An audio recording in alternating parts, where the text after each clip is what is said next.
मेरठ के थाना ब्रह्मपुरी क्षेत्र के इंदिरा नगर में हुई सुनीता मिश्रा की हत्या का पुलिस अधीक्षक नगर आयुष विक्रम ने आज प्रेस वार्ता में जानकारी देते हुए खुलासा कर दिया। उन्होंने पुलिस लाइन स्थित सभागार में प्रेस वार्ता आयोजित की, जिसमें उन्होंने बताया कि सुनीता मिश्रा की हत्या में उसका भाई ही आरोपी है।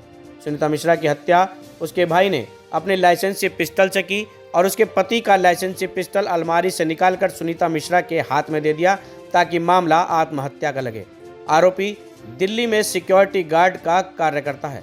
पुलिस ने बताया कि जिस तरह से आरोपी ने हत्या की है वो चाहता था कि हत्या आत्महत्या लगे। पुलिस ने आरोपी से लूटा गया जेवर और पैसा भी बरामद कर लिया है। नगर अधीक्षक आयुष विक्रम ने बताया, सुनीता के पति से आरोपी का विवाद चल रहा था, जिसके चलते वह नाराज था। उसने अपने जीजा से जब पैसे मांगे तो जीजा ने पैसा देने से इनकार कर दिया, जिसके चलते वह घर पहुंचा और सुनीता मिश्रा ने अपने पति को कॉल किए बिना ही दरवाज़ा खोल दिया, जिसके जाते ही उसने सुनीता के सर पर सरिये से वार कर दिया और बाद में उसके पति का लाइसेंसी पिस्टल अलमारी में से निकाल कर उसके हाथ में रख दिया और अपनी लाइसेंसी पिस्टल से सुनीता को एक गोली भी मार दी ताकि मामला आत्महत्या का लगे।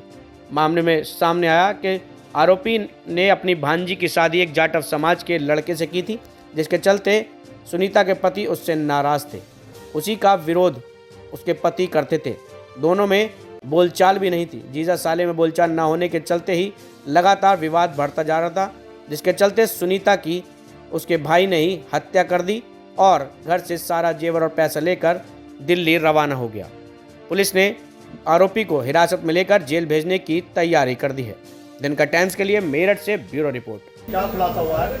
कौन लोग थे, क्या मोटिव था? देखिए, दिनांक 21 और 22 तारीख की रात्रि में थाना ब्रह्मपुरी के इंदिरा नगर क्षेत्र में राधेश्याम नाम के व्यक्ति रहते हैं। उनकी पत्नी सुनीता मिश्रा की घर में घुसकर किसी ने हत्या कर दी थी। इस घटना का खुलासा करने के लिए इसमें पुलिस ने करीब 2 टीमें एसओजी की और थाना ब्रह्मपुरी की टीम लगाई गई थी। इस घटना का पुलिस द्वारा सफल अनावरण कर लिया गया है। इसमें एक व्यक्ति उपेंद्र मिश्रा, जो मृतका का छोटा भाई है, उसको पुलिस ने सीसीटीवी के आधार पर पूछताछ के लिए उठाया था। पूछताछ के दौरान उसने अपना जुर्म स्वीकार कर लिया है। उसने पूरी घटना बताई कि 2 साल पहले करीब जो मृतका की छोटी बेटी है वो घर से भाग गई थी।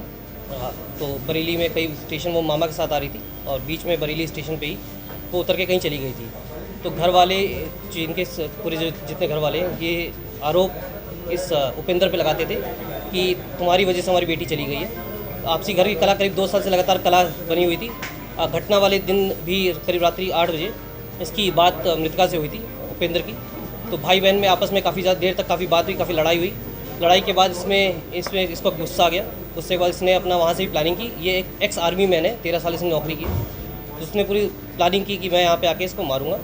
इसने वहाँ से दिल्ली से यहाँ पे पूरा मुंह ढक के यहाँ पे आया है।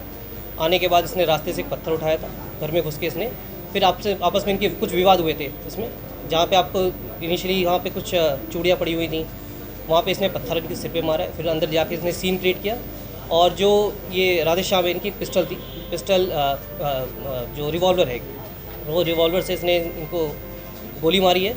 गोली मारने के बाद इसने, ताकि इस पर शक ना जाए किसी भी तरह का, इसने वहाँ से एक तो सीन क्रिएट किया, एक लूट का सीन क्रिएट किया गया है। बेसिकली इसने जो लॉकर है वो तोड़ा और ये जो रिवॉल्वर थी वो मृतका के हाथ में इसने पकड़ाई है तथा इसका फ़ोन और DVR ये लेके चला गया था वहाँ से इसमें। और अभी जो शुरुआती पूछताछ में आया है, किसी और का रोल अभी क्लियर सामने नहीं आया है इसमें। इसी का जो अभी दिख रहा है वो कहीं ना कहीं घर की आपसी कला है। लूट का वगैरह अभी कोई भी चीज़ इसमें सामने नहीं आई है। जैसे मैंने बताया, इसने ताकि इस पर शक ना जाए, इसने लूट का सीन क्रिएट किया है इसके अंदर। पुलिस किस तरीके से उस तक? देखिए, उस दिन CCTV में हमने फुटेज देखी थी। CCTV फुटेज के आधार पर इसका पीछा किया गया। हमारी SOG टीम ने काफ़ी इस पर गंभीरतापूर्वक वर्क किया है। इसमें काफ़ी मतलब अंदर तक गई थी। इसके अंदर फिर दिल्ली में इसकी लोकेशन मिली थी। दिल्ली में जब हम लोग गए थे वहाँ पे पता चला कि ये सुल्तानपुर जा चुका था। जो ये था मृतका के उसमें अंतिम संस्कार में था, वहाँ पुलिस गई थी हमारी, वहाँ से उठा के लेके आई है। फिर इससे पूछताछ किया गया। पूछताछ के दौरान इसने अपना जुर्म स्वीकार किया था और पूरी घटना जो कि अपनी भाई बहन की जो आपस में लड़ाई थी उसको लेकर बताई जा रही है। तो बताया जाता है गहने ले गया था, पैसे ले गया था घर से, लूटपाट के लिए इसने बहन को मारा था। नहीं, जैसा मैंने बताया कि जो हमने अभी पूछताछ की है उसमें साफ बताया कि इसको गुस्सा था कि जो मृतका की बेटी जो भागी है आशी, उसको ये इसका सारा इल्ज़ाम इसके ऊपर दिया जा रहा था कि इसने भगाया है। तो इस चीज़ से काफ़ी गुस्सा हो गया था कि हमेशा इसके ऊपर आरोप लगाया जाता है ये भगाया इसने।